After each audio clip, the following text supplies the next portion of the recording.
तो भाइयों यहाँ पे जितने भी धर्म होते हैं उनसे इम्पोर्टेंट एक क्वेश्चन आता है, तो उसके रिलेटेड ये वीडियो होने वाली है। देखिए एक्चुअल इंपॉर्टेंट पॉइंट रिलेटेड है। शैव धर्म इसकी पूजा मतलब भगवान शिव से संबंधित है। शिवलिंग की पूजा करने का साथ हड़प्पा से मिला है। मतलब ऋग्वेद में शिव का उल्लेख रुद्र के रूप में, अर्थवेद में शिव को इन नाम दिया गया है। कुषाण शास्त्रों मुद्दा शिव नंदी एक चीज मिलता है। क्वेश्चन ऐसे बनता है, शिव एवं नंदी का किस शास्त्रों मुद्दा मतलब कुषाण और मत्स्य पुराण में भी इसका वर्णन मिलता है। ऐसा सबसे मेन इंपॉर्टेंट आ जाता है नंबर ईसाई धर्म। ईसाई धर्म के संस्थापक ईसा मसीह हैं। प्रमुख ग्रंथ पूछा जाता है बाइबल। इनका जन्म पूछा गया जेरूसलम के निकट बैतलहम में हुआ था। ये पूछा था क्रिसमस किस उपलक्ष्य में मनाया जाता है, तो ये आप लोग याद रख सकते हैं ईसा मसीह के जन्म के उपलक्ष्य में। इन्हें क्या उनका काम करते हैं, बड़ाई काम करते हैं। इनके दो शिष्योग्राम एंड्रू तथा पीटर इम्पोर्टेंट है, इसको नोट कर लेना, पूछा जाता है। ईसाई धर्म को सूली पे किस गवर्नर ने चढ़ाया था, इसको आप लोग हाईलाइट कर देना। पोंटियस पिलातुस, ये एक रोमन गवर्नर था। घुमा के पूछता हूँ, ईसाई धर्म का चिन्ह पूछ लेता है। ये रीजनिंग में भी एक बार क्वेश्चन आ चुका है। हिंदू के लिए हिंदू धर्म का था, ईसाई का चिन्ह पूछा गया। ईसाई धर्म आता है, इसके संस्थापक हजरत मोहम्मद साहब थे। जन्म पूछा जाता है।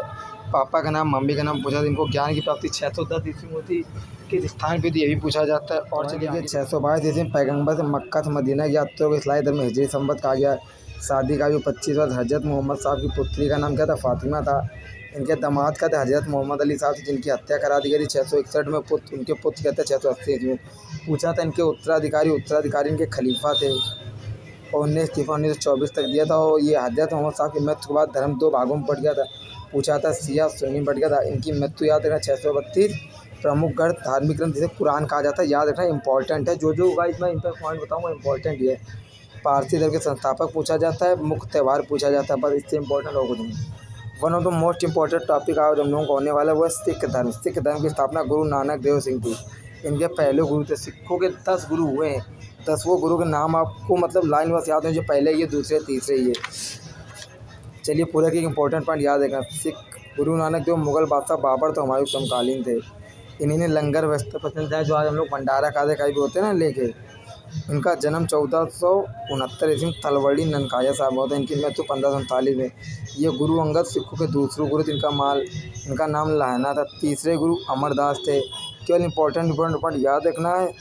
एक बार अकबर ने गुरु रामदास से मुलाकात की। उनकी पुत्री बीबी आनू कई गांव द्वान में दे दी। स्टेटमेंट पूछे जाते, क्वेश्चन याद रखना इंपॉर्टेंट।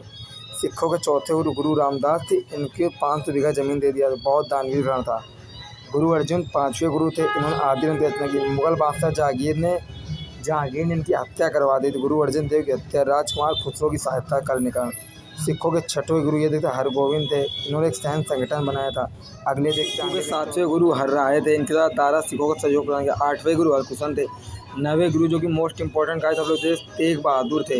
इनकी औरंगजेब ने हत्या करवा दी थी। वो 5वें गुरु उनके जहांगीर ने हत्या करवाई थी, क्योंकि उसने किनकी सहायता करी थी, कमेंट बताइए। अभी हम लोग पीछे देख के आए हैं।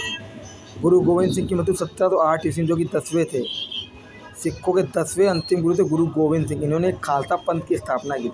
इनकी मृत्यु 1708 ईस्वी में नांदेड़ नामक स्थान पे। इन्हें 5 कंगार की भी याद रखना। इन्होंने ही क्या कहा गया, पुरुषों के नाम के अंत में सिंह था, महिला के अंत में कौर जोड़ रहा। खालसी पंथ की स्थापना जो बैसाखी के दिन हुई थी। इनके 2 पुत्र के नाम फतेह सिंह जोरावर थे। तो एक आउट कुछ इंपॉर्टेंट मतलब धर्म से संबंधित जितने क्वेश्चन थे, जितने हो सकते थे, मैंने इस वीडियो में करा दिए। आगे हम लोग अपना मौर्य काल मौर्य वंश से संबंधित सार्थक करेंगे। वीडियो अच्छी लगी तो वीडियो को लाइक और अपने दोस्तों के साथ शेयर करके कमेंट करके बताइए वीडियो कैसी लगी।